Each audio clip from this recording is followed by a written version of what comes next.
Hi, my name is K.Thomas, W1DED.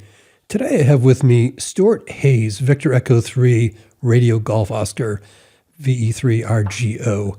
Stuart has been in contact with me after following the contest crew on my channel and reminding me that there are a lot of small pistols out there also contesting, which really intrigued me because a lot of the feedback we get from followers are in the category of beginner or intermediate contesters. They don't all have access to great stations like E770X does or N6MJ or KL9A, but they're also competing very successfully at their level. So I want to dig further into this, and part of the story is going to be the club that Stuart is involved with. We also hope that Victor Echo 3 Yankee Tango could join us today, but he's up for back surgery tomorrow. We totally understand and miss him on the call. But Stuart, thank you for joining me. My pleasure. So let's hop in first to your background in ham radio. How long have you been licensed and how did you get started?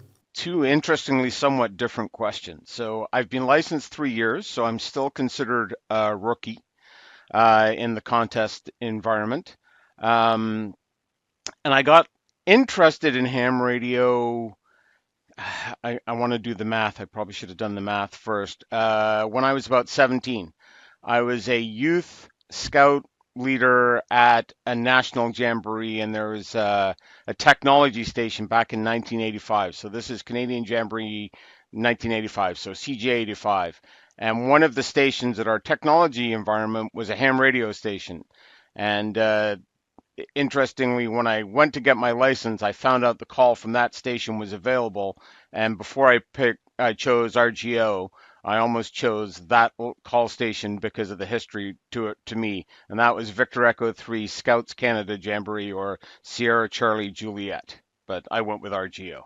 That's kind of my history. That's where I started, and the next part is the next 3 years the last 3 years have been. I got into ham radio because I'd spent 2 years of the pandemic working really hard, and I was really annoyed that everybody else was getting a skill or coming up with something, whether it was baking bread or doing something. And someone passed an email by me that said there's a licensing course going on with this club at this time. So I signed up a day late. I was literally missed the first session and got into the course, and the rest at this point is now history. Yeah, I've got a similar story. During COVID, I was watching the same thing. Everybody, well, a lot of people working from home and developing new hobbies. So I hopped back into ham radio at that point. So I totally relate. So I'm curious, was the club that you got involved with back then the Kitchener-Waterloo Amateur Radio Club? It was. I don't live in Kitchener-Waterloo. I'm probably 45 minutes to an hour away. They just conveniently had a course online that they were doing via Zoom. I took the course from them and earned my certificate. I should probably know this. It's a certificate of operation. It isn't a license. Certificate of proficiency in amateur radio is the Canadian term. And I earned that in June of 22. So I know you also have a Victor Echo 1 call. Tell me about that. Why do you have two call signs? I have two call signs because I have a second residence in Nova Scotia. And when I got the call, I didn't actually have the residence yet, but my brother-in-law has a place out there, and we're going to be spending a lot of time out there. In fact, since then, we've purchased a property about 500 meters away from their home. Now I have an acre and a third of property, of which I hope to stick up some towers and some big wires at some point. But for right now, it's an end-fed half wave. So that's why the two calls. So since I know that the club, the Kitchener-Waterloo Amateur Radio Club, is a big part of the story, let's dive into that. Tell me about that club and what the makeup is, what the focus is. So interestingly, I would tell you there isn't a focus other than a celebration of ham radio in all its facets and forms that people are interested in. So we have a group who are carrying 6 repeaters. I believe the club has 6 repeaters in the Kitchener-Waterloo area that they maintain and work on, and always encourage people to get in use with. There's an APRS group There's a gentleman that's a member of the club that carries, I believe, a Ukrainian call. He's into Meshtastic, and the club really supports everything you can do in ham radio and a bunch more. It's really, they've been around since 1922, so they're a club that's over 100 years old. They celebrated their 100th anniversary the year I joined the club. They do have a contesting group and sort of subgroup that also includes, we bring in our one member who's really focused on DXCC. There's a couple of members who are really focused on DXCC, but one member, that's what he does throughout the year, and we kind of make him part of the contest group and so on. But that's just a sub facet of the club. There's lots of people doing things. The last couple of meetings I've been to, we meet in a St. John ambulance, which is kind of like the Red Cross in Canada.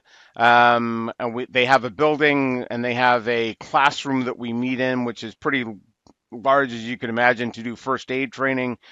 We have that room packed. We have 50 or 60 people show up for monthly meetings on a regular basis. So we're not struggling for people to come out for a meeting. I think there's some talk of, do we need a larger space? So far, we haven't decided that we do, but it's a club that's really sort of celebrates. If it's ham radio, they celebrate it one way or the other. I would say that's my focus of what the club does. I don't know what the club would say, but that's what I find that they do.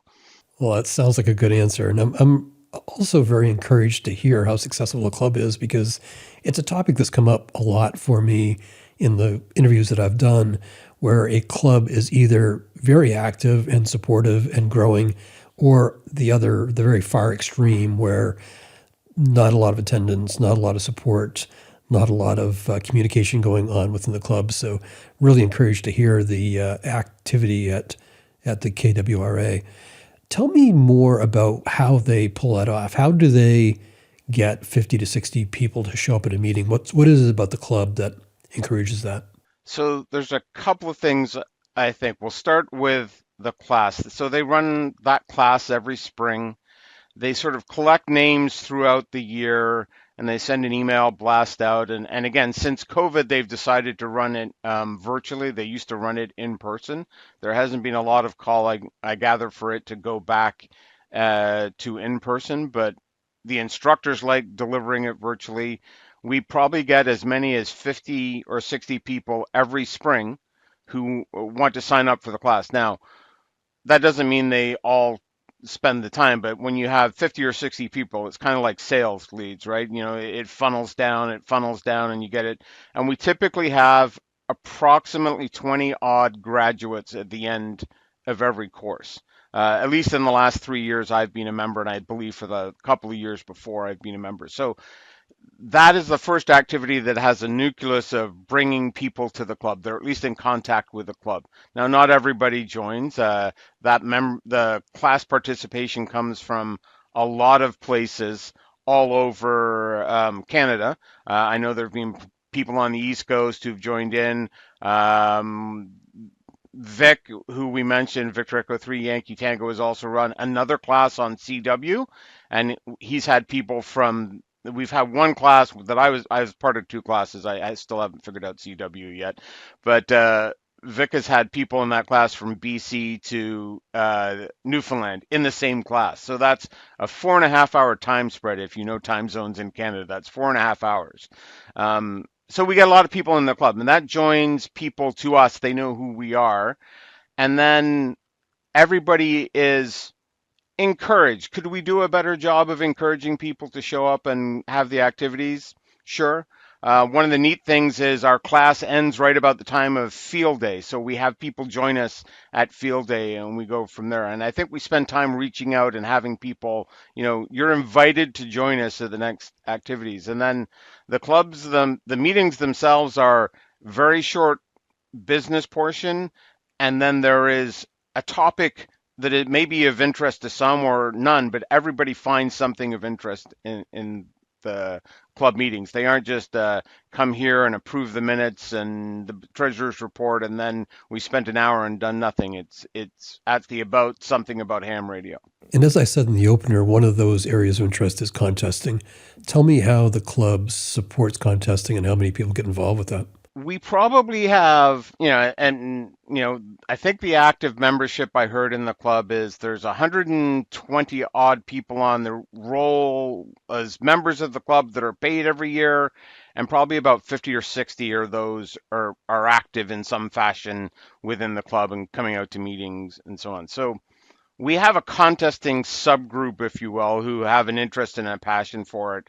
And Vic isn't here, but Vic is sort of being the catalyst for this. One of the things when he joined the club is he wanted to bring his contesting expertise in and wanted to bring people in. So Vic is very encouraging. I think in my email to you, I said one of the things is that Vic and another person, Victor Echo 3 Hotel Zulu, Harry, who is the club president, has been the club president as long as I've been a member of the club. We're both teachers. Harry's a high school teacher and Vic was a college professor. I don't think they know what the word no is.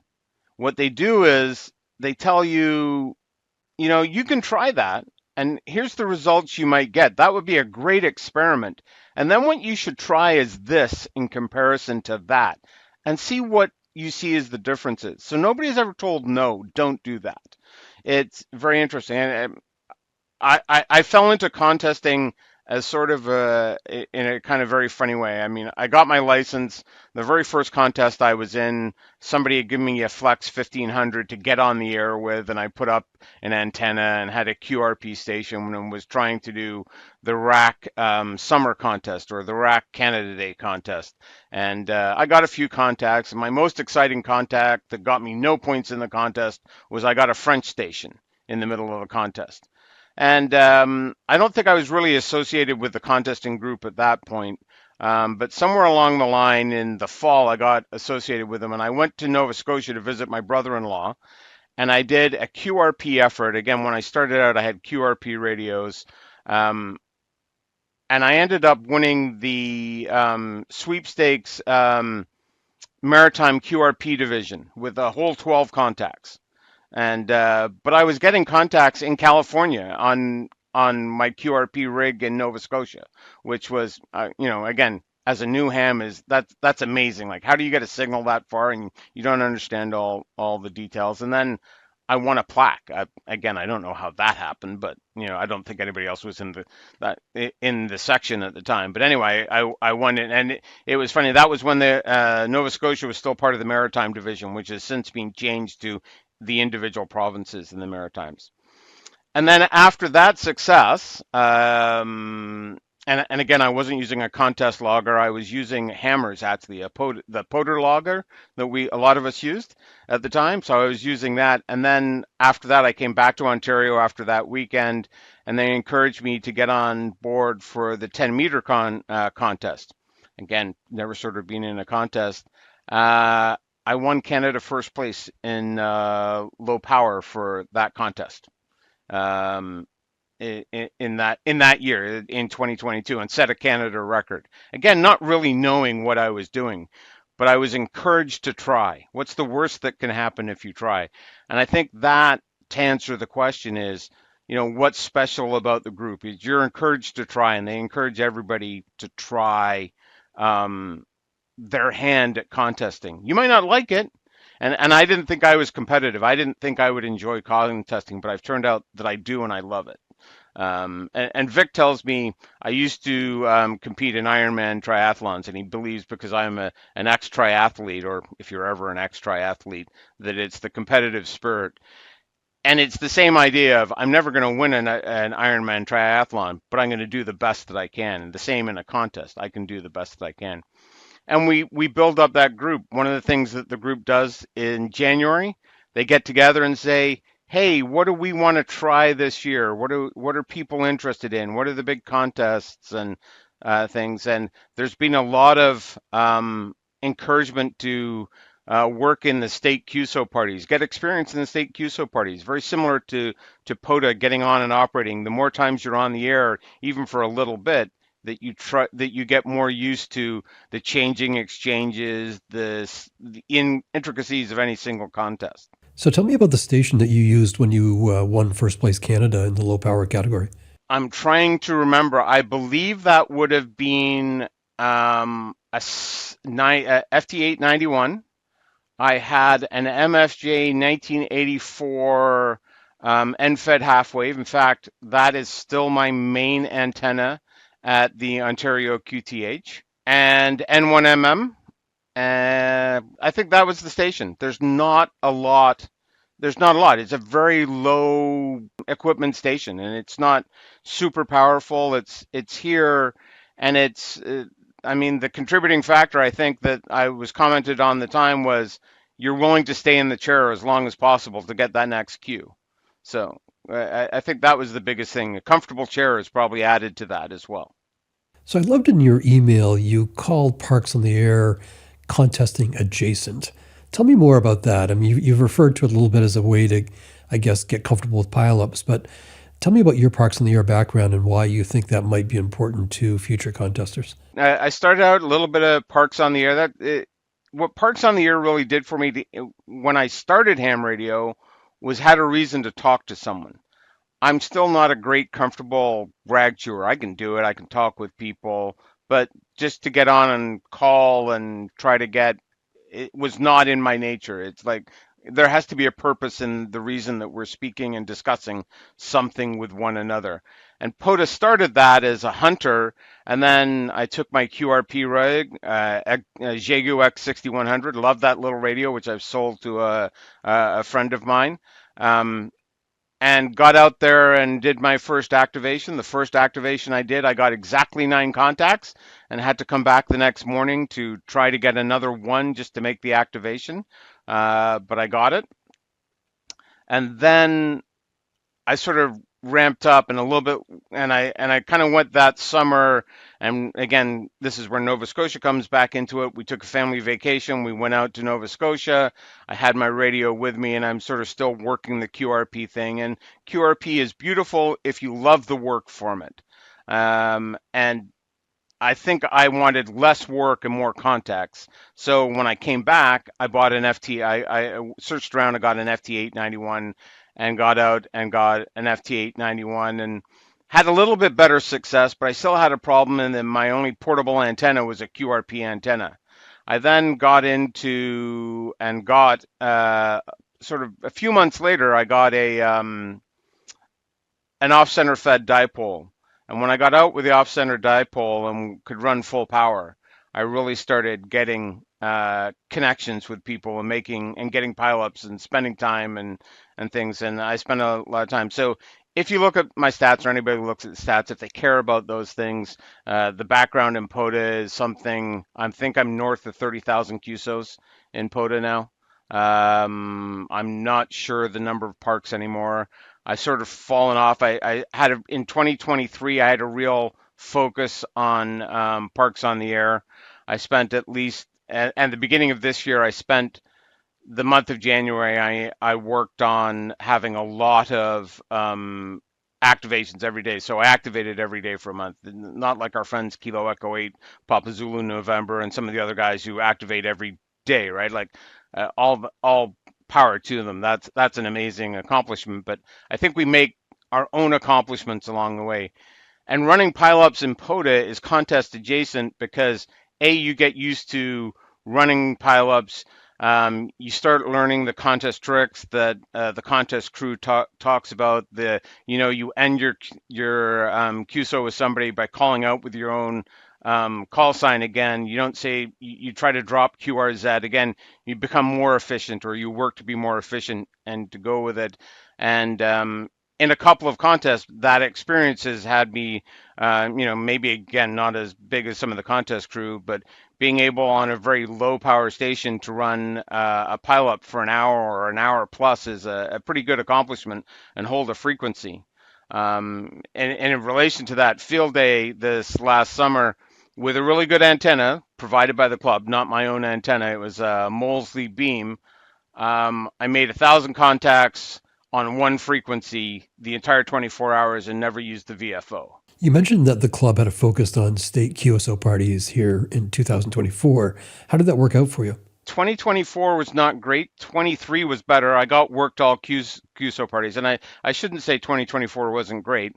I got skunked in the Canadian QSO parties from Nova Scotia because of the Aurora that weekend, and I didn't get any QSOs. I even tried to figure out if I could get or fake with assistance CW contacts just to get my two.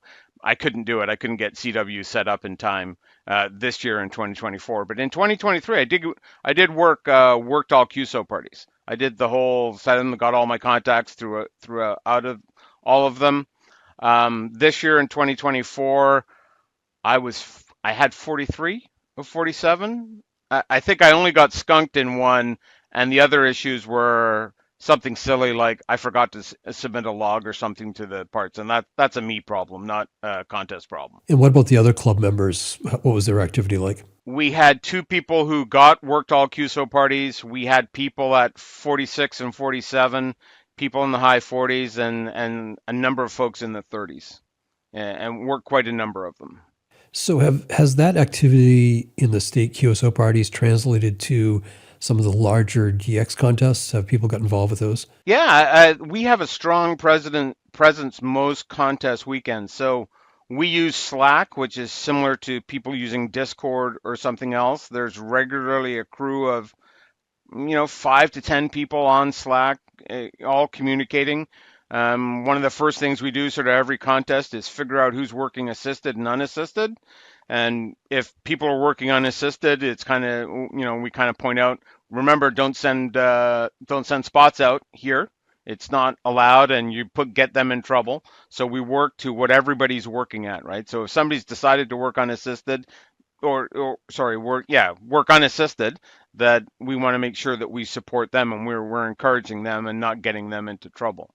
So that will be the activity. The club through Vic has done multi-ops. They did a multi-op using the club call for the 2023 DXCW, right? Yeah, because the ARL DX is phone in a CW weekend, if I remember correctly.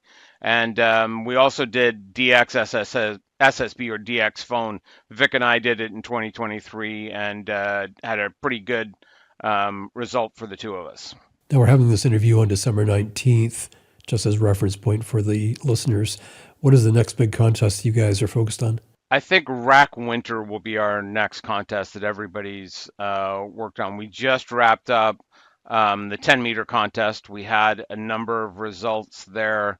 I'm going to bring up another window while we're talking and give you an idea of some of the results that we got there. We'll probably have to come back to it because it'll take me a minute to sign in. But we had one of the cool things there was we have a new contester, and he got, I want to say, 100 contacts in mostly CW. He got a few phone, but he got mostly CW contacts because he's really trying to focus on CW. So that was really cool to see. So you've got the gamut from people like Vic, who has a high power station, got a tower. He's got a beam. He's got multiple wire antennas. We have other folks that have multiple wire antennas. There are people like myself who have a single wire antenna. So I can enter the limited antenna category.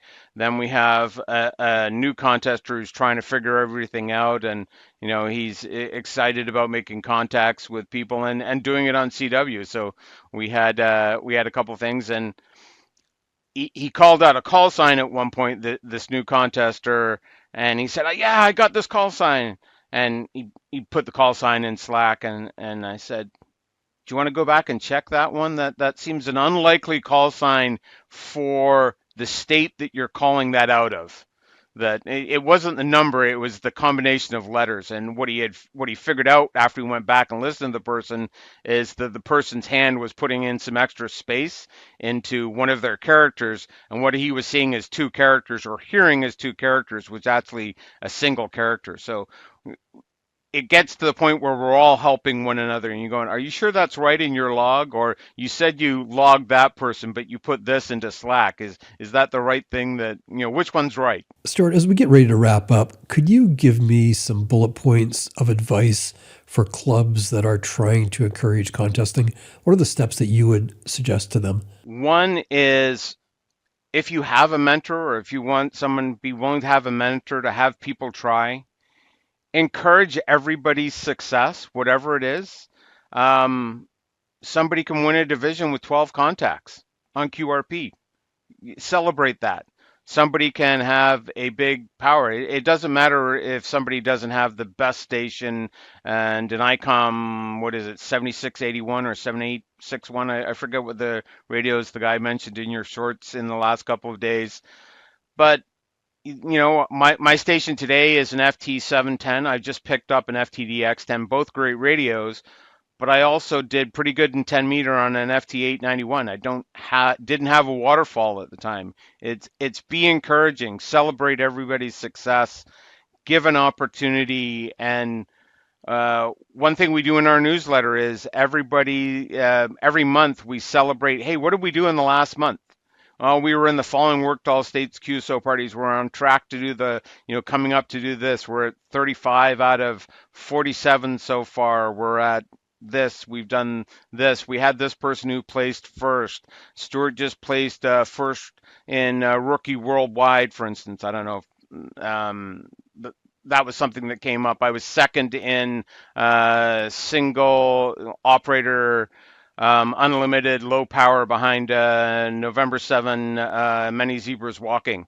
So whatever your successes are, celebrate the big ones, but also remember the small ones as well. Somebody got on for their first contest is just as exciting as somebody winning, rookie worldwide in CQ worldwide phone, for instance. Stuart, I really appreciate that advice. I know that we focus a lot on who wins world and who wins the North American title. And I really get a lot of inspiration out of talking to people like the contest crew and some of these world-class operators. But it's great advice to just also celebrate the small victories locally so that people feel encouraged to get involved in the next contest and the next one and keep improving their skills. Stuart, I really appreciate you taking time to join me today. It was my pleasure. And, contributing as much as in my own way as the contest crew is something I love to do, and love what you're doing with the series. It's great. Thank you, Stuart. I've been talking to Victor Echo 3, Radio Golf Oscar, Stuart in Ontario. I really appreciate his perspective on contesting. Thanks for joining me. My pleasure.